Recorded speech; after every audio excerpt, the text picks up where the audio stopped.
اعوذ باللہ من الشیطان الرجیم، بسم اللہ الرحمن الرحیم۔ ناظرین السلام علیکم۔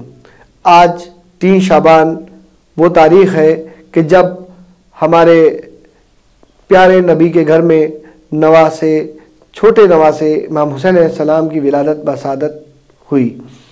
آج ہم اپنے اسٹوڈیو میں خیر مقدم کرتے ہیں حجت الاسلام والمسلمین عالی جناب مولانا ممتاز جعفر صاحب قبلہ کا، جو اپنا بہت قیمتی وقت اس موضوع کے لیے نکال کے ہمارے ساتھ حاضر ہوئے ہیں، اور آج سبط رسول صلی اللہ علیہ وآلہ وسلم کے بارے میں ہم لوگ ان کی زندگی اور ان کی جو کارنامے ہیں ان کے بارے میں ہم لوگ اس پہ گفتگو کریں گے۔ جناب السلام علیکم۔ علیکم السلام ورحمۃ اللہ۔ جناب امام حسین علیہ السلام کے بارے میں، ان کی پیدائش کے بارے میں، ان کی ولادت کے وقت کے اور ان کی اس وقت کے حالات کے بارے میں کچھ ہم لوگوں کو، ناظرین کو۔ بسم اللہ الرحمن الرحیم۔ پہلی بات یہ ہے کہ اس ولادت و سعادت کے سلسلے میں تمام محبان اور تمام علیہ السلام کو مبارکباد دی جاتی ہے، اور امام حسین علیہ السلام جو کہ بہت فضیلت ان کی پائی جاتی ہے، 3 شعبان 4 ہجری کو ان کی ولادت ہوئی ہے، اور ولادت کے وقت جو ہے تمام لوگوں نے جو نبی کو مبارکباد دی ہے، یہاں تک کہ وہ واقعہ جو پایا جاتا ہے جناب امام حسین السلام کے سلسلے میں کہ جب ان کی ولادت ہوئی ہے تو ملائکہ بھی جو ہے مبارکباد دینے کے لیے تشریف لائے۔ تو جس طرح مشہور واقعہ موجود ہے کہ ملائکہ جب آ رہے تھے تو یہ فطرس نام کا جو ہے جو فرشتہ، فطرس نام کا فرشتہ ہے، وہ بہرحال اس کے بالوں پر نہیں تھے اور وہ عذاب الہی میں مبتلا ہوا تھا۔ تو جب پوچھا اس نے کہ کہاں جا رہے ہو تم لوگ، تو کہا کہ رسول کے گھر میں نواسے کی ولادت ہوئی ہے، ہم لوگ مبارکباد دینے جا رہے ہیں۔ کہا ہم کو بھی ساتھ لے کے چلو۔ اب ان لوگوں نے جو ہے اس کو ساتھ لیا، ملائکہ نے ساتھ لیا فطرس کو، اور لے کر جو ہے نبی کے در پہ پہنچے، اور اس کے بعد جو ہے مبارکباد دی ہے، اور فطرس نے اپنے کو امام حسین السلام کے گہوارے سے مس کیا۔ اور آپ غور کریں کہ یہ بھی ایک بہت بڑی اہمیت کی حامل ہے یہ واقعہ، اور نتیجے میں جو ہے اس کے یعنی گہوارے سے مس کرنے کی بنیاد پر اس کے بالوں پر آ گئے، اور اللہ نے عذاب ہٹا لیا، اور باقاعدہ جو ہے حسین علیہ السلام کے طفیل میں جو ہے اس کو بخش دیا گیا، یعنی اس کو بالوں پر مل گئے۔ تو آپ غور کریں کہ میں اکثر ایک جملہ کہا کرتا ہوں اس سلسلے میں کہ امام حسین السلام گہوارے میں تھے، اور گہوارہ اتنا متورک ہوا امام حسین السلام کی وجہ سے کہ گہوارے سے اپنے کو مس کیا، نتیجے میں جو ہے امام حسین السلام کے طفیل میں جو ہے اس کو بالوں پر مل گیا۔ خالی گہوارے سے مس کیا؟ جی، مس کیا۔ تو بہرحال جو ہے یہ ایک اہمیت ہوا کرتی ہے۔ آپ کو عام طور پہ دیکھیے کہ ایک اور واقعہ آپ کے سامنے ہے جناب موسیٰ علیہ السلام کا، کہ جب وہ ماں نے یعنی صندوق میں رکھ کر موسیٰ علیہ السلام کو دریائے نیل میں ڈال دیا تھا، تو اب آپ دیکھیے یہی ہے کہ نبی بچپنے سے نبی ہوتا ہے، اللہ نے یعنی عہدہ دیا ہے اور فضیلت دی ہے۔ یہ اس بات کو بھی رد کرتا ہے کہ نبی 40 سال کے بعد بنے؟ نہیں، نبی تو بچپنے سے رہتے ہیں نبی، وہ تو اعلان جب ہوتا ہے، اعلان کرنے کی بات آتی ہے تو اللہ کے حکم کی تعمیل کرتے ہوئے۔ تو آپ دیکھیں یہاں پہ کہنے کا مقصد یہ ہے کہ جس صندوق میں موسیٰ علیہ السلام موجود تھے اس کا اثر اتنا ہوا کہ وہ صندوق جو ہے جس طرف پانی بہ رہا تھا اس طرف نہیں گیا، صندوق الٹے سمت جو ہے صندوق جا رہا ہے۔ یہ بھی ایک اللہ کا ایک نظام ہے، کیونکہ ایک سلسلہ تھا جناب موسیٰ علیہ السلام کی پرورش کا سامان فراہم کرنا تھا پروردگار کو، تو اسی سمت جو ہے بھیجا جس سمت جو ہے پانی کا بہاؤ نہیں تھا، پانی بہ رہا اس سائڈ اور الٹے سائڈ جو ہے وہ چلا۔ تو یہ اللہ نے یہ بھی دکھایا کہ دیکھو صندوق میں جو ہے موسیٰ علیہ السلام ہیں، اور وہ ہمارے نمائندے ہیں، اللہ کے نمائندے ہیں، اللہ نے عہدہ دیا ہے، اور یہ فضیلت دی ہے جس کے نتیجے میں یہ گہوارہ یعنی یہ صندوق جو ہے الٹے سمت جا رہا ہے. تو آپ دیکھیے وہ جب کہتے ہیں کہ واقعہ ہمارے سامنے ہے تو یہ بھی ایک اہمیت کا حامل واقعہ ہے کہ امام حسین السلام گہوارے میں ہیں، اور گہوارے کی جو ہے نسبت کیونکہ جو امام حسین السلام کی طرف دی گئی ہے کہ اس کے نتیجے میں وہ بھی اللہ کی طرف سے جو ہے ایک نظام ہے اور متبرک ہے، تبرکات. اچھا، یہ جو امام حسین السلام کی ولادت ہوئی، فطرس والا واقعہ ہوا، اس واقعے کے علاوہ کوئی اور واقعہ بھی ہے کہ جیسے راہب کا ایک واقعہ تھا، اس کے بارے میں بھی بتائیے. دیکھیے راہب کا واقعہ جو کہ شہرت یافتہ واقعہ ہے اور اس سے ہمیں باقاعدہ جو ہے ایک درس ملتا ہے اور امام حسین السلام کی اہمیت کا متوجہ کیا جا رہا ہے. ویسے بھی اگر آپ غور کریں تو نبی نے بارہا امام حسین السلام کی فضیلت کا اعلان کیا اور اللہ نے بھی اعلان کیا. آپ دیکھیں چھوٹا سا واقعہ آپ کے یعنی اکثر آپ نے سنا ہوگا کہ نبی جو ہے سجدے میں ہیں، امام حسین السلام کم سنی کا عالم ہے اور آئے اور بیٹھ گئے اوپر پشت کے اوپر، اور نتیجے میں جو ہے اب وہ سجدے کو طول دیتے چلے جا رہے ہیں اور اللہ کی طرف سے وحی بھی نازل ہو رہی ہے کہ یا نبی اللہ جب تک حسین خود سے نہ اتر جائے آپ جو ہے سجدے کو طول دیتے رہیے. تو آپ دیکھیں یہ بھی ایک اللہ کی طرف سے ایک نظام ہے کہ حسین کی ایک اہمیت بیان کی جائے اور نبی بھی جو ہے بارہا جو ہے حسین کی فضیلتوں کو بیان کیا، مختلف انداز سے بیان کیا. اس میں ایک واقعہ یہ بھی ملتا ہے کہ راہب آیا اور اس نے کہا کہ یا رسول اللہ ہمیں جو ہے کہ دیکھیے ہمارے پاس کوئی اولاد نہیں ہے، آپ جو ہے دعا کر دیجئے کہ ہمارے لیے اولاد اللہ نصیب کرے. تو نبی نے ایک جملہ کہا کہ تمہاری قسمت میں اولاد نہیں ہے، ٹھیک ہے، یہ کہہ دیا اور وہ اپنا جیسے جانے لگا. تو امام حسین السلام کمسنی کا عالم تھا، وہ تشریف لا رہے تھے، آئے اور اس کا وہ سن لیا کہ بنا ایسی بات ہے. تو کہا نانا اللہ کی جانب سے جو ہے بہرحال جو ہے یہ دعا ہے اور اہمیت ہے کہ جس کی طرف متوجہ کیا گیا کہ کہا کہ ایک اولاد جو ہے ان کے لیے اللہ نے جو ہے انہیں اولاد ایک، اس کے بعد پھر جو ہے دوسری مرتبہ، پھر تیسری مرتبہ کہا، چوتھی مرتبہ کہا، پانچویں مرتبہ کہا، 6 مرتبہ کہا، 7 مرتبہ کہا. تو اللہ نے جو ہے 7 اولاد جو ہے عطا کی امام حسین السلام کے کہنے کے مطابق. امام حسین السلام کی زبان کی لاج رکھی پروردگار نے. کیونکہ امام حسین السلام جو ہے اس شخصیت کا نام ہے جو دین اسلام جو نبی لے کر آئے تھے، انہی حسین علیہ السلام کے ذریعے ہی جو ہے دین تا قیامت باقی رہنے والا تھا. اور ظاہر سی بات ہے ان کی قربانیوں اور ایثار و قربانی کا نتیجہ ہے جو آج ہمارے پاس دین اسلام موجود ہے. اور ظاہر سی بات ہے امام حسین السلام کی ایک اہمیت جو ہے ان تمام واقعات سے ملتی ہے کہ اب آپ دیکھیے کہ ناقہ بن رہے ہیں امام حسین السلام کے لیے نبی، ہے نا. اس کے بعد بھی جو ہے جناب سیدہ نے کہا کہ امام حسین السلام سے کہ حسنین تمہارے کپڑے درزی کے یہاں ہیں. اب آپ غور کریں کہ صدیقہ طاہرہ نے جو ہے یعنی صرف جملہ کہا کہ تمہارے کپڑے درزی کے یہاں ہیں. بات ہے کہ درزی کے یہاں بھیجا تو نہیں تھا اور نہ ہی ناپ لے کر درزی گیا تھا، کچھ نہیں. صدیقہ طاہرہ نے کہا کہ آپ کے کپڑے درزی کے یہاں ہیں. تو اب اللہ نے اس زبان کی لاج رکھی صدیقہ طاہرہ کی اور اللہ نے رضوان جنت کو درزی بنا کر بھیجا. یعنی رضوان جنت وہ جو کہ جنت کے نگہبان ہیں، ان کو اللہ کہہ رہا ہے کہ جاؤ کپڑے لے کر جاؤ. اور پھر نظام جو ہے پروردگار کا صدیقہ طاہرہ کی زبان کے لاج رکھتے ہوئے حسنین علیہ السلام کے کپڑے جو ہے رضوان جنت کے ہاتھ بھیجا. اور پھر جو ہے جب دق الباب کرتا ہے رضوان جنت تو کہا کون؟ تو یہ نہیں کہتا میں رضوان جنت ہوں، میں درزی. دیکھیں یعنی بہت اہمیت کا حامل ہے اس بات کی طرف. یعنی یہ نہیں کہا کہ میں جو ہے رضوان جنت ہوں، جب اللہ نے کپڑے بھیجے، نہیں کہا کہ میں انا خیاط الحسنین، میں حسنین کا درزی ہوں، کپڑے لے کر آیا ہوں. تو آپ دیکھیں یہ بھی ایک اہمیت بتانا اہمیت ہے، بہت بڑی اہمیت ہے کہ میں خیاط حسنین ہوں، حسنین کا جو ہے درزی ہوں. درزی بھی کس کے؟ حسنین کے درزی کے. تو اب آپ دیکھیں یہ سب تمام چیزیں فخر کرتے ہیں، ہر کوئی ملائکہ بھی فخر کرتے ہیں کہ جن کی طرف نسبت دی جائے اہل بیت علیہ السلام کی طرف. تو یہ بہت بڑی بات ہے، اہمیت کا حامل ہے. اور نتیجے میں جو ہے کہ آپ دیکھیں کہ جب وہ کاندھے پہ جو ہے بیٹھایا حسن حسین علیہ السلام کو، امام حسین السلام اور امام حسن السلام کو، تو کہنے والے نے کہا کہ یا رسول اللہ کتنی اچھی سواری ہے. یعنی کہا سواری کتنی اچھی ہے.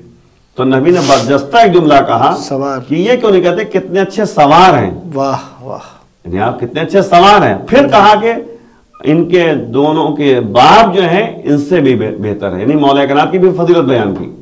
یعنی حسن حسین علیہ السلام کی فضیلت بیان کرتے ہوئے امام علی علیہ السلام کی فضیلت بیان کی، تاکہ دنیا جانے کہ اہمیت کیا ہے اہل بیت علیہ السلام کی، فضیلتیں بیان کرتے رہے. تو یہ نبی کے طریقے عمل میں یہ رہا کہ ان کی فضیلتوں کی طرف متوجہ کرنا اور بتانا. اور یہ بات ظاہر سی بات ہے، وہ بھی یعنی واقعہ آپ کے سامنے ملتا ہے کہ امام نبی جو ہے خطبہ دے رہے ہیں، ممبر پہ بیٹھے ہوئے ہیں، خطبہ دے رہے ہیں. علم کے لحاظ سے یہاں پہ جاتا ہے، آپ دیکھیے یہاں بھی عالمیت کے لحاظ سے جو آ جاتا ہے، خطبہ دے رہے ہیں. اس کے بعد امام حسین السلام جو ہے مسجد داخل ہوئے. جیسے داخل ہوئے اب نبی نے اپنا خطبہ چھوڑ دیا. یہ ایک الگ بات ہے بھائی، ظاہر بات ہے ایک آدمی مجلس پڑھ رہا ہو اور ایک لمحے کے لیے رک جائے اور متوجہ ہو جائے کسی کی طرف، تو ہر مجمع کا ہر فرد جو ہے اس کی طرف متوجہ ہوگا نہیں ہوگا، یہ ہوگا متوجہ ہوگا کہ یعنی کون بڑی شخصیت آ گئی، کون مطلب کہ اہمیت والا شخص ہے.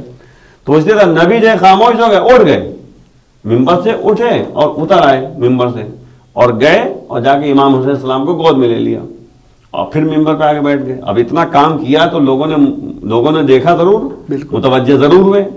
ایک مرتبہ امام حسین السلام کو گود میں لے کر جب ممبر پہ پہنچے تو کہتے ہیں ہذا حسین فعرفوہ، یہ حسین، اس کے تم پہچانو، تم لوگ پہچانو.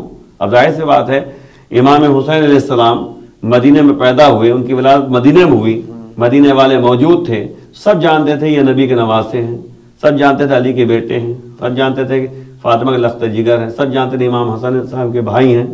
لیکن نبی نے باقاعدہ اس طرح سے جو ہے اعلان کیا کہ ھذا حسین فعرفوہ، یہ حسین ہے، اسے تو پہچانو. تو یعنی بتانا کیا چاہ رہے ہیں کہ تم حسین کی معرفت پیدا کرو، صرف جاننا ضرور ہے، رشتہ داری نہیں جاننا ہے، فضیلت بھی بیان کی جا رہی ہے کہ ان کو پہچانو کس طریقے سے ان کی اہمیت ہے. اور اسی لیے جو ہے کہا کہ جو حسین کو پسند کرتا ہے اللہ اسے پسند کرتا ہے. یہ بھی جو ہے اللہ کے سلسلے میں بیان کیا کہ اللہ اسی کو پسند کرے گا جو حسین کو محبت کرے گا، حسین سے محبت کرے گا، اللہ اس سے محبت کرے گا. تو یہ بھی ایک اہمیت کے حامل ہے اس میں. اور پھر جو ہے نبی نے فرمایا کہ حسین مجھ سے ہے، میں حسین سے ہوں. اور پھر فرمایا کہ ان الحسین مصباح الہدی و سفینۃ النجات، بے شک حسین جو ہیں کشتی نجات ہیں اور بہرحال جیسے چراغ ہدایت ہیں. تو اب اگر چراغ ہدایت چاہیے تو حسین کے در پہ آنا پڑے گا، اگر کشتی نجات چاہیے تو حسین کے در پہ آنا پڑے گا، تبھی انسان کو نجات مل سکتی ہے. یہ بھی ہوتا ہے اہم بات. اچھا، امام حسین السلام کے جو زندگی تھی اس میں وہ عالم بھی تھے، تو ان کے جیسا علم کسی کے پاس تھا ہی نہیں، تو اس کے حوالے سے بتائیے کچھ. دیکھیے مسئلہ کیا ہے کہ جب بھی امام حسین السلام کے پاس جو ہے کوئی سوال لے کر آتا تھا ہمیشہ جواب دیتے رہے اور باقاعدہ ان کی حدیثیں پائی جاتی ہیں. مثلا امام حسین السلام نے فرمایا کہ من امر بمعصیت اللہ. آپ غور کریں، اس میں بھی بہت اہم پہلو ہے جس کے طرف متوجہ کیا امام حسین السلام نے. حدیثیں تو بہت ساری ہیں لیکن ایک حدیث جو ناظرین کے لیے جو ہے کارآمد ہو سکتی ہے کہ امام حسین السلام فرمائے کوئی بھی شخص اگر کوئی بھی کام انجام دے اللہ کی نافرمانی کے ذریعے، شرط کیا لگائی امام حسین السلام نے، کہا کہ اللہ کی نافرمانی، یعنی کوئی بھی کام کر رہا ہے اللہ کی نافرمانی سے. مثلا کوئی نیک کام کر رہا ہے، پیسہ جو ہے ناجائز ہے، یہ بھی غور کرنے کی بات ہے. اللہ کی معصیت کا بھی پیسہ حرام طریقے سے حاصل کرنا، ٹھیک ہے نا، اس کے ذریعے جو ہے کوئی کام کر رہا ہے. تو مولا فرما رہے ہیں کہ اللہ کی نافرمانی کے ذریعے کوئی بھی کام انسان انجام دے رہا ہے تو اس کے دو امیدیں ہوتی ہیں، دو طریقہ ہوتا ہے. کسی سے نزدیک ہونا چاہ رہا ہے، کسی سے دور ہونا چاہ رہا ہے. مثلا چاہ رہا ہے کہ ثواب مل جائے، ٹھیک ہے نا. تو اب مولا فرما رہے ہیں کہ جس سے وہ نزدیک ہونا چاہ رہا ہے وہ چیز اس سے دور ہو جائے گی، اور جس سے وہ جو ہے دور ہونا چاہتا ہے وہ نزدیک ہو جائے گی. اب اس کے لیے بہترین مثال جو ہے پسر سعد کی مثال ہے. پسر سعد جو تھا، وہ پسر سعد جو تھا کربلا کے میدان میں، اس کی دو امیدیں تھیں، دو چیزیں تھیں. ایک تو کہتے کہ رائے کی حکومت چاہ رہا تھا، دنیا چاہ رہا تھا، اور دوسرا یہ تھا کہ موت سے بھاگ رہا تھا. دونوں چیزیں تھیں، موت سے دور ہونا چاہ رہا تھا اور رائے کی حکومت سے نزدیک ہونا چاہ رہا تھا.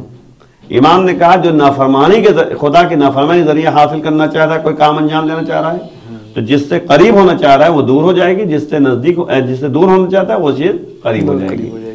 تو یہ رائے کی حکومت چاہ رہا تھا، وہ دور ہوتی جا رہی تھی اور موت قریب آتی جا رہی تھی، اور موت اس کے قریب آتی چلی جا رہی تھی۔ اور اللہ کی نافرمانی کیا تھی؟ امام کو قتل کرنا، بہت بڑی بات ہے، امام کی مخالفت اللہ کی نافرمانی ہے۔ اور نتیجہ کیا ہوا؟ جب مختار کی حکومت آئی تو پسر سعد کو جو ہے واسر جہنم کیا۔ تو اب رائے کی حکومت تو ملی نہیں اس کو، نہیں بات امام کا قول ملا، اور یہاں تک کہ امام نے کہا کہ تو رائے کا ایک گندم بھی تمہیں نصیب نہیں ہوگا، یہ بھی کہا مولانا نے۔ بالکل، تو وہی ہوا۔ امام کی بات ہمیشہ سچ رہتی ہے اور باقاعدہ وہ دور اندیشی سے بیان کرتے ہیں، علم غیب ان کے پاس آگے تک کی سوچ، بہت آگے کی فیوچر سوچ ہوتی ہے۔ تو یہ ایک علمی گفتگو اپنی جگہ پہ آپ پیش کر سکتے ہیں، عوام کے لیے ضروری ہے، ناظرین کے لیے ضروری ہے کہ کوئی بھی کام کریں، نیک کام، تو یعنی حلال طریقے سے کریں، اللہ کی فرمانبرداری کے ساتھ کریں۔ ایسے ہی خطبہ انہوں نے کربلا میں بھی دیا، کربلا میں بھی کہا، کربلا کے میدان میں دیا، تم ہماری باتوں کا تمہارے اندر اثر اس لیے نہیں ہو رہا ہے کہ تمہاری شکم میں حرام غذا پائی جا رہی ہے۔ اب آپ غور کریں کہ اگر اچھی باتیں کوئی قبول نہیں کر رہا ہے، قرآن کی باتیں اگر کوئی قبول نہیں کر رہا ہے، اماموں کی باتیں کوئی قبول نہیں کر رہا ہے، اہل بیت کی بات کا اثر نہیں ہو رہا ہے، تو اس کا مطلب اسے اپنی شکم میں جھانک کے دیکھنا پڑے گا، کہیں شکم میں حرام غذا تو نہیں پائی جا رہی ہے، کیونکہ امام نے فرمایا۔ تو اس کو غلط اور صحیح کی تمیز نہیں رہی، تمیز دینا چاہیے اسے۔ اور یہ ظاہر حرام غذا اور یعنی حرام غذا اگر جو ہے پیٹ میں ہے تو انسان سمجھ نہیں پائے گا یہ حلال کیا ہے اور حرام کیا ہے، اور نتیجے میں کیا ہوتا ہے کہ اس طرح کے واقعات بہت پائے جاتے ہیں۔ مولا نے اس ٹائم پہ بھی معاف کیا لوگوں کو، ہاں وہ تو ظاہر جناب حر کی مثال وہ ہے، مثال اپنی جگہ پر ہے۔ اب ان شخصیت کو آپ دیکھیے کہ معاف کرنے کا انداز آپ دیکھیے، یعنی حر نے ہی لشکر روکا امام کا لشکر حر ہی نے روکا، اس کے باوجود امام نے سب کو پانی پلایا، اس سخاوت مندی آپ دیکھیے، گھوڑوں کو پانی پلایا، یہ سخاوت مندی آپ دیکھیے۔ اس کے بعد روز عاشور حر کو معاف کر کے بھی بتایا کہ دیکھو معاف کرنے کا طریقہ کیا ہوتا ہے، اگر سامنے والا نادم و پشیمان ہو جاتا ہے تو یہ معاف کرنا یہ ہے امام کی سیرت میں شامل ہے کہ ایک بیٹے کو لینے کے لیے بھیجا، ہاں اس طریقے سے انہوں نے کیا۔ بہت بڑی مثال ہے کہ مطلب کہ اگر ہماری کسی سے دشمنی ہو، جناب علی اکبر گئے، جناب عباس گئے، سب کو بھیجا کہ جب احترام کرو، ایک تمہارا کہتے مہمان آیا ہوا ہے، تو بات ہے یہ بہت بڑی بات ہے۔ ایک عام آدمی کی زندگی میں دیکھیے تو اگر ہمارا کسی سے جھگڑا ہو جاتا ہے تو ہم اس سے ملنا نہیں پسند کرتے ہیں، اس کی بات سننا نہیں پسند کرتے ہیں، اس کی کوئی کچھ بھی نہیں سنیں گے، چاہے وہ اپنی غلطی پہ نادم کیوں نہ ہو۔ آتے کہ بہن بھائی میں جھگڑا ہو جاتا ہے، بھائی بھائی میں جھگڑا ہو جاتا ہے نا، رشتہ داروں میں جھگڑا ہو جاتا ہے، تو انسان ایک رشتہ دار دوسرے کے رشتہ دار سے ملنا نہیں پسند نہیں کرتا، کبھی کبھی ایسا ہوتا ہے۔ تو اگر واقعاً حسینیت ہے اور واقعاً امام حسین السلام کو ماننے والا انسان ہے تو اسے جو ہے امام کی سیرت کو چلتے ہوئے سامنے والے کے ساتھ اچھا برتاؤ کرنا چاہیے، آج کا جیسا بھی ہو۔ اسی لیے کہا کہ صلہ رحم کرو۔ ایک بار پھر سے یہی پیغام آپ ہمارے ناظرین کو ایک بار پھر سے دیجیے جی کہ اس واقعے سے کیا ہم کو جو ہے بہرحال اس واقعے سے اس بات کی طرف متوجہ ہونا چاہیے کہ خاندان میں جو آپس میں جو ہے بہرحال نااتفاقیاں ہوتی رہتی ہیں، ایسے کوئی بات نہیں ہے بھائی، ہر ایک کا مزاج الگ الگ ہوتا ہے، لیکن ہمارے لیے ضروری ہے کہ صلہ رحم کریں۔ اور صلہ رحم کے فائدے پتہ کیا ہے؟ صلہ رحم کے فائدے یہ ہیں کہ مال میں برکت ہوتی ہے، جان میں برکت ہوتی ہے، یعنی موت ٹلتی رہتی ہے نا، موت جو ہے پیچھے ہٹتی چلی جاتی ہے، یعنی عمر میں اضافہ ہوتا ہے، اس کا فائدہ ہی ہوتا ہے، اور میل محبت قائم ہوتی ہے، اور نتیجے میں جو ہے میل محبت کے ساتھ ساتھ جو ہے ایک عوام میں ایک سلسلہ پایا جاتا ہے۔ اس لیے مولانا نے فرمایا کہ جو قطع رحم کرتا ہے اس کے ساتھ ہم نشینی نہ کرو، دوستی نہ کرو۔ قطع رحم کا مطلب رشتہ داروں سے دور رہنا، قطع تعلق کرنا، تو مولا کہہ رہے ہیں اس سے الگ رہو۔ کیوں؟ کیونکہ تو وہ جب رشتہ داروں سے قطع تعلق کر رہا ہے تو تمہارے تھوڑے نہ ہوگا، تم سے بھی قطع تعلق کر لے گا، اپنے فائدے کے لیے تم سے دوستی کر رہا ہے، بعد میں موقع جب نکل جائے گا تو پہچانے گا بھی نہیں۔ اور دوسری بات مولانا فرما رہے ہیں کہ 3 جگہوں پہ قرآن نے لعنت کی ہے ایسے افراد پر جو قطع رحم کرتا ہے، جو رشتہ داروں سے قطع تعلق کرتا ہے۔ تو میل محبت یہ پیغام اسلام ہے، سلامتی کا پیغام ہے، ایمان جو ہے امن و امان کا پیغام ہوتا ہے، جس میں ایک دوسرے سے میل محبت ضروری ہے۔ امام حسین السلام جو ہے اپنے دشمن کو معاف کر دے رہے ہیں، امام علی علیہ السلام اپنے دشمن کو جو ہے جو قاتل ہے، جس نے قتل کیا مولا کو، ضربت لگائی سر کے اوپر، اسے جو ہے جو شربت ان کو دیا جا رہا ہے وہی شربت ان کو بھی پلا رہے ہیں ابن ملجم کو، بہت بڑی بات ہے۔ تو اس لیے ہمیں اس واقعات سے، مختلف واقعات سے درس لینا چاہیے، اور جس سے کہتے ہیں ہمیں آگے بڑھنا چاہیے کہ جس سے زندگی خوشگوار گزر سکے، میل محبت قائم ہو سکے۔ بھائی ظاہر چند دن کی زندگی ہوتی ہے، انسان کی ملاقاتیں، انسان کی محبتیں یہی کام آنے والی ہیں۔ نتیجہ کیا ہوتا ہے کہ ہم ایک دوسرے سے نفرتیں پیدا کرنے کے کوئی فائدہ نہیں ہے۔ رشتہ داروں میں جو ہے قطع تعلق کرنا، بھائی بہن نے کچھ کہہ دیا تو ہم منہ بنا کے پیچھے ہٹ گئے، نہیں، ماں کا مرتبہ اپنی جگہ پر ہے، باپ کا مرتبہ اپنی جگہ پر ہے، بہن کا مرتبہ اپنی جگہ پر، بھائی کا مرتبہ اپنی جگہ پر، سب کا جو ہے مراتب کو لحاظ کرتے ہوئے ہر ایک کے حقوق کا لحاظ کرنا، یہ اسلام نے سکھایا، یہ شریعت نے بتایا۔ اسی لیے جو ہے آپ دیکھیں ایک بات آگے تو کہتا تھا ایک جملے میں کہ مولا نے جو وصیت کی تھی، امام علیہ السلام کی جو وصیتیں تھیں، اس میں اگر ہم غور کریں تو اس میں جو ہے یہاں تک بتایا ہے کہ اللہ فی جیرانکم، اپنے پڑوسیوں خیال کرو، معاشرے کے لیے، سماج کے لیے، اللہ فی جیرانکم، بہت بڑا پیغام جو ہے مولا نے دیا ہے وصیت کر کے کہ تم پڑوسیوں خیال کرو، کیونکہ پڑوسیوں کا خیال کرنا اس لیے ضروری ہے کیونکہ تمہارے نبی جو ہیں وہ پڑوسیوں کے اس طرح سے خیال کرتے تھے جیسے لگتا تھا کہیں وہ وارثین میں شامل نہ ہو جائیں، اتنا خیال کرتے تھے پڑوسیوں کا، یعنی بہت بڑی بات ہے۔ اور یہاں تک جو ایک جملہ اور ہے روایت میں موجود ہے کہ اگر خود انسان پیٹ بھر کے سو جائے اور پڑوسی بھوکا رہ جائے تو وہ ایمان والا نہیں ہے، وہ مومن نہیں ہے، سب سے بڑی بات ہے۔ اور پڑوسی اگر بھوکا سو جائے اور ہم پیٹ بھر کے سو جائے تو ہم مومن نہیں ہیں، ایمان نہیں، تو اس لیے پڑوسیوں کا خیال کرنا بہت ضروری ہے۔ بہت بہت شکریہ، بہت بہت شکریہ جناب، آپ نے اتنا قیمتی وقت اور اتنا اہم پیغام آج دیا، اور اس روز کی مناسبت سے ہم ایک بار پھر آپ کو بہت بہت مبارکباد دیتے ہیں، اور تمام ناظرین کو ہم بہت بہت مبارکباد کے ساتھ الوداع کرتے ہیں۔ انشاءاللہ پھر اس دوسرے پروگرام میں، دوسری نشست میں ہم پھر حاضر ہوں گے آغا کے ساتھ انشاءاللہ۔ تب تک کی اجازت دیجیے، والسلام علیکم ورحمۃ اللہ وبرکاتہ۔